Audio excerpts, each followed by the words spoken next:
Meus amados irmãos, a paz do Senhor, sejam todos muito bem-vindos neste canal. Hoje nós falaremos lição de número 8, Jesus viveu a experiência humana, um tema extremamente relevante porque falaremos acerca de Jesus e também as suas experiências humanas. Além disso, nós falaremos também contra todas as heresias que surgiram nesse tempo e que ainda hoje estão se perpetuando acerca de Jesus. Então, olha como é importante nós estudarmos essa natureza, essas experiências de Jesus como humano. Para você que chegou nesse canal a primeira vez, muito obrigado. Eu sou o presbítero Jimmy Giovanni da Assembleia de Deus de Camboriú. É claro que eu não falo em nome da Assembleia de Deus da instituição, porque eu não posso, não tenho poder para isso, mas quero referenciar, honrar a vida dos meus pastores, pastor Zilmar Miguel, pastor presidente da Igreja Assembleia de Deus de Camboriú e também dos Gideões Missionários da Última Hora, assim na pessoa também do nosso vice-presidente, pastor Adriano Uber de Mello. Que Deus abençoe vocês, vamos para a nossa aula sem enrolação. Aqui é muito prático, aqui eu pego o tema, comento juntamente com você, se você tiver dúvida, volta, assiste novamente ou então me chama no privado para eu poder auxiliar vocês. Amados, nosso texto áureo diz o seguinte, que está lá em Mateus capítulo 4, versículo 23. E percorria Jesus toda a Galileia, ensinando nas suas sinagogas, e pregando o evangelho no reino, e curando todas as enfermidades, moléstia entre o povo. Então, aqui nós já estamos falando de um Jesus atuante, de um Jesus missionário, e é isso que nós vamos atuar aqui um pouco sobre essas experiências humanas que Jesus viveu, que Jesus teve. São muitas, meus irmãos. Nesse período de 15, 20 minutos que nós vamos estar aqui, não tem como passar por todas, mas eu vou te dar um panorama para que você possa compreender o que a lição está dizendo. E agora no próximo domingo, no domingo de aula, você está bem preparado para você que está utilizando essa aula como subsídio, ou então até mesmo você que está estudando aqui juntamente comigo. Nossa verdade prática diz o seguinte: o Senhor Jesus Cristo teve a vida social, amigos, parentes, interagia com as pessoas e era conhecido dos vizinhos e moradores de Nazaré, onde fora criado. Então, nossa verdade prática está trazendo um Jesus humanizado, um Jesus humano, um Jesus que vivia, que convivia. Amados, já estudamos isso aqui, já falamos acerca da natureza de Jesus, 100% homem, 100% Deus. Já falamos acerca da Trindade. Se você não pegou isso aqui, volta às próximas aulas para você poder compreender. Vamos para a nossa introdução. Eu não vou ler muito aqui, meus irmãos, mas tem coisa que eu preciso bater o olho aqui para eu poder explicar para vocês. A nossa introdução está mostrando aqui, amados, como Jesus viveu, né? Como ele estava, como ele interagiu acerca da sociedade. Por que isso? Porque nós temos algumas linhas de pensamentos, nós temos algumas heresias contemporânea que existiam também naquele momento, que falavam que Jesus era como uma espécie de monge, uma espécie ali, sabe aquela pessoa iluminada, né? O budismo traz muito isso, a igreja dos mormons traz muito isso, nós vamos estudar daqui a pouco, né? O hinduísmo também traz muito disso, mas Jesus não foi esse monge, né? Essa pessoa iluminada, ele é toda a luz, ele é o verbo que estava com Deus. O verbo se fez carne. Então é importante você entender, porque é isso que a introdução está trazendo para nós, e é isso que nós vamos estudar hoje nessa lição, nessa aula aqui. Mostrar as experiências que Jesus teve, as experiências que ele viveu, né? Você vai ver na Bíblia Sagrada, recomendo, por favor, que você leia a Bíblia Sagrada, pelo seguinte fato: nós vamos ver um Jesus que andou, que cansou, que dormiu, que sentiu fome, que chorou. Então nós vamos ter aqui o que? Jesus com aspectos humanos, mas isso não, de maneira alguma, vai tirar a essência do 100% Deus. Mas nós precisamos falar isso aqui, porque tem pessoas, tem religião, que traz como se Jesus fosse um alienado, um monge, né, que vivia ali de uma forma totalmente estranha, adversa. Não, Jesus teve uma vida social comum, Jesus teve uma vida social normal, ao ponto de que nós vamos ver vários versículos dentro da Bíblia Sagrada. A introdução tá legal até aqui, né? Primeiro, a experiência humana do ministério de Jesus. Jesus, ele debate demais, amados. Então, são 3 classes que Jesus debate. Entre eles, fariseus, entre eles, saduceus e os herodianos. Nós vamos falar um pouquinho aqui acerca dessas três classes de pessoas, dessas três classes de religiosos que Jesus ali debatia de uma forma contundente. Eu estou trazendo para vocês o seguinte, aqui eu resumi, depois você pega ali na sua lição, estuda um pouco mais aprofundado, mas acerca desses fariseus, que o nome vem do hebraico prushim, que significa separados, porque não concordavam com os saduceus, né? Daqui a pouco a gente já vai falar com os saduceus. Lá na frente nós vamos ver que saduceus e fariseus se uniram. Por que se uniram? Né? Contra Jesus, contra os ensinos, contra as pregações de Jesus, mas isso daqui a pouco nós já vamos ver. O que eles defendiam? Eles defendiam a tradição acima das escrituras, né? Nós temos uma tradição que nós precisamos seguir. As escrituras, elas são bem-vindas, mas elas não são tudo. E nós vamos ver ali, eles pregavam uma separação do Estado da religião, mas de uma forma o quê? De uma forma que viesse anular tudo aquilo, todos os planos de Deus, anular todo o Pentateuco. Então os fariseus era essa classe de pessoas. As pessoas que não, eu sou separado, eu sou santão, né, eu não preciso seguir esses dogmas, eu não preciso fazer isso, eu não preciso fazer aquilo. E eles tinham um embate muito forte com Jesus. Por quê? Porque Jesus pregava o verdadeiro evangelho, pregava a verdadeira palavra.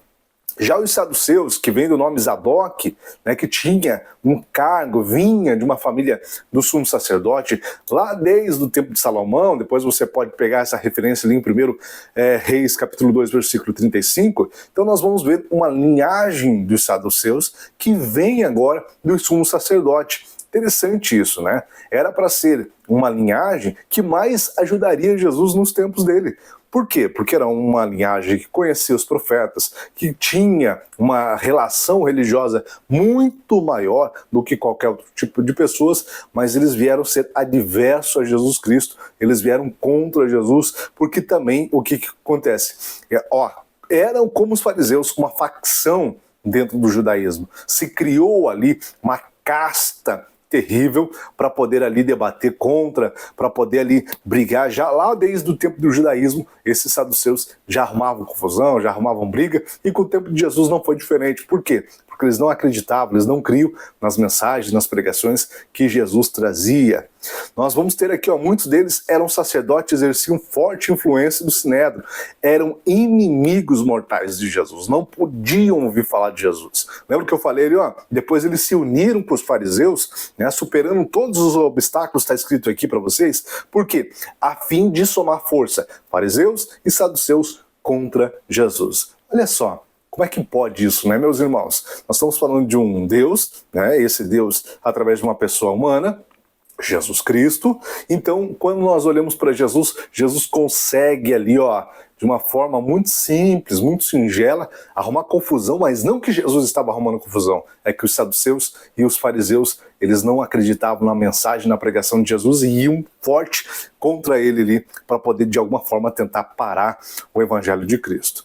Os herodianos, né, eles eram basicamente os marqueteiros, até deixei destacado para vocês aqui. Pensa naquele povo ali, que herodianos, vem de Herodes, da dinastia de Herodes, né, e eles eram marqueteiros, gostavam ali de enfeitar o negócio. Eles foram instruídos como os interesses nacionalistas, que eram a favor dos impostos. O discurso também de Jesus também incomodava. Por que o discurso de Jesus também incomodava? Porque Jesus pregava a verdade, eu sou o caminho, a verdade e a vida, ninguém vem ao Pai senão por mim. Jesus vem aqui agora mostrando que ele era o Messias prometido de todo o tempo e que agora ele estava em corpo para poder cumprir um plano de Deus, e depois ele voltaria aos céus, o Espírito Santo viria, e depois ele voltaria a buscar a sua igreja. Agora, esses herodianos eram marqueteiros, eles gostavam ali, de arrumar confusão. Formaram conselho com os fariseus, se uniram, com o propósito de matar Jesus e assim se livrar dele. Olha só, né? Fariseus, saduceus e herodianos, três grupos, não são três pessoas, tá? Preste atenção nisso. 3 grupos contra Jesus. A vida social de Jesus, amados, aqui eu estou trazendo vários versículos para vocês, para que nós possamos compreender o seguinte, que Jesus tinha uma vida social ativa. não era uma pessoa, aquele monge, né, aquela pessoa do meio da montanha que ficava lá fazendo, né, meditações, que de vez em quando fazia uma pregação. Não, nós vamos ver uma vida de Jesus ativo, nós vamos ver um Jesus ativo. O meu e o teu Jesus é um Jesus ativo. Então, quando nós olhamos para Jesus, o humano, né, a teofania aqui, Deus dentro do homem, nós estamos falando do quê? Nós estamos falando literalmente de um Jesus atuante. E aqui eu tenho vários versículos, que eu não vou me atentar a esses versículos, depois você pode olhar, mas nós vamos ver o quê? Jesus com seus amigos, Jesus com seus parentes, Jesus aqui ó, com várias pessoas no seu mundo espiritual, na sua vida espiritual, nas suas orações. Depois nós vamos ver Jesus com os discípulos, nós vamos ver Jesus em várias passagens bíblicas. Depois você, por favor, olha, se você não estuda a Bíblia Sagrada, pesquisa, vai lá e dá uma olhadinha na internet, qual eram os amigos de Jesus, quais eram os relacionamentos que Jesus tinha com as pessoas, com os enfermos, e isso você vai entender que nós estamos falando de um Jesus atuante, de um Jesus extremamente atuante. Tem um versículo que me chama a atenção, olha, e cresceu com sabedoria e estatura, né? Não tinha distinção. Jesus, ele pregava isso, olha, crescer na graça, crescer no conhecimento. Então, olha como é importante nós compreendermos uma vida social de Jesus extremamente ativa. Amém? 3. Características próprias do humano. Amados, nós vamos ter o quê? Jesus é aquele que nasceu de uma mulher, de uma forma natural, que foi gerado pelo Espírito Santo. Nós vamos ter Jesus aqui com suas emoções, aquilo que eu já falei lá no começo. Ele sentiu dor, ele sentiu choro, ele sentiu angústia, ele sentiu fome, né? Ele teve a sua morte, depois ele ressuscitou, glórias a Deus por isso. Mas vejamos o seguinte, amados, nós vamos ter características humanas. Quem é que sente fome? Inclusive, nesse momento que eu estou gravando com vocês, num primeiro período da manhã, eu estou com fome, né? Estou com bastante fome. Preciso daqui a pouco ir para um compromisso na igreja onde eu tenho, mas eu preciso o quê? Antes de tudo isso, eu preciso me alimentar. Fome.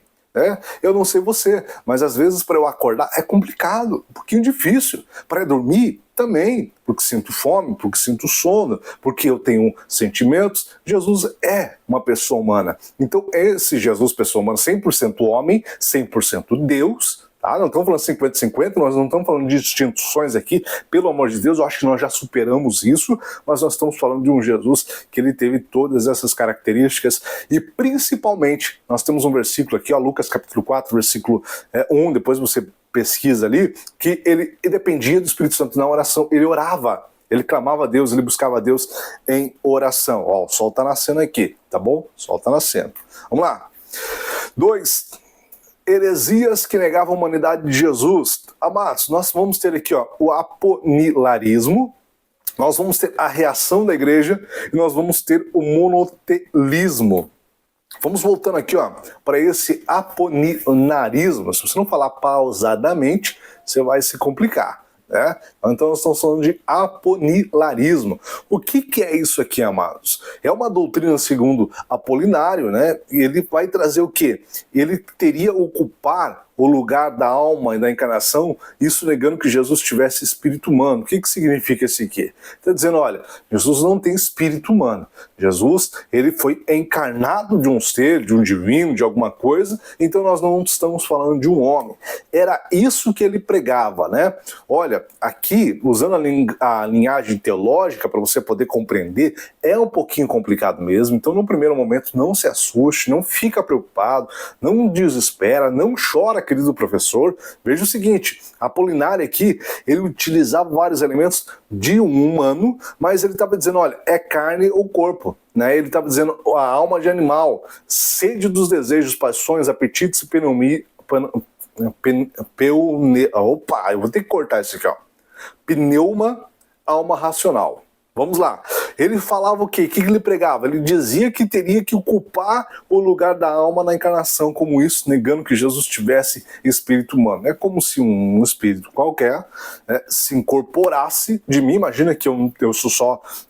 Veja bem, você precisa compreender. Lembra do momento em que Deus criou um homem e que foi lá e soprou?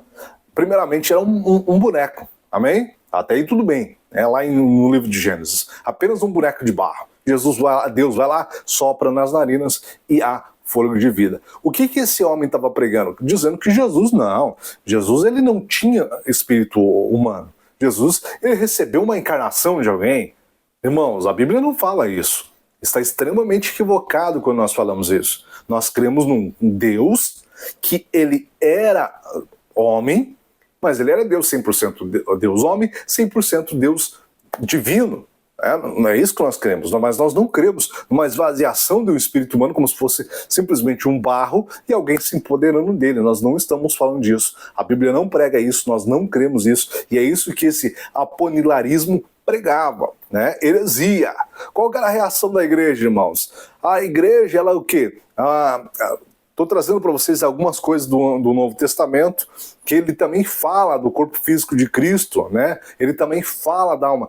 A diferença é a sua impecabilidade, de modo que ele é o verdadeiro homem. O aponilarismo foi declarado heresia pelo concílio de Caledônia. O que era esse concílio, irmãos? Era aquela igreja que pregava, aquela igreja que tentava viver um pouco mais a verdade do evangelho. E a igreja, ela vem o quê? Ela vem de uma forma contundente, dizendo que está errado, não é dessa forma, e nós precisamos sair dessa doutrina maligna. Então existe essa reação. E olha, meus irmãos, o que aparece de heresia hoje no meio da igreja, falando abobrinha, né, falando asneiras, não é brincadeira. E tem crente que acredita, crente que não lê a Bíblia, crente que não estuda, crente que não busca atrás, às vezes acredita em bobagens dessa aqui do aponilarismo, dizendo, realmente, poxa, faz sentido. Deus vem, pega um boneco ali, pega um homem e esvazia sua humanidade humana. Não, meus irmãos. Nós estamos falando aqui literalmente de Deus homem e de Deus,